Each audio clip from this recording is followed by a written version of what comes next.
अस्सलामुअलैकुम प्यारे बच्चों, आज हमने कुछ कलर्स भी पढ़े हैं। कलर्स हमने सबसे पहले जो कलर पढ़ा है वो हमने वाइट पढ़ा है। कौन सा कलर पढ़ा है? वाइट कलर के बारे में मैंने आपको बताया है, दूध का कलर है। दूध का कलर कौन सा होता है?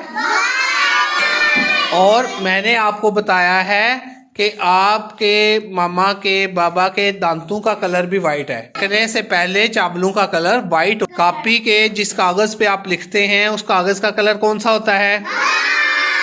White colour. तो मैंने आपको बताया था कि वाइट कलर हमारे इर्द गिर्द हर जगह मौजूद होता है। आपने अपने घर में जो जो चीज़ वाइट है उसका मामा को बताना है कि ये देखें, ये वाइट कलर की। दूसरा हमने जो कलर पढ़ा है वो है ब्लैक कलर। कौन सा कलर पढ़ा है? ब्लैक कलर में मैंने आपको सबसे पहले बताया है कि आपके सर के जो बाल हैं वो ब्लैक कलर के, आपकी आंखों के अंदर जो सर्कल बना हुआ है वो भी ब्लैक कलर का है। कौन से कलर का है?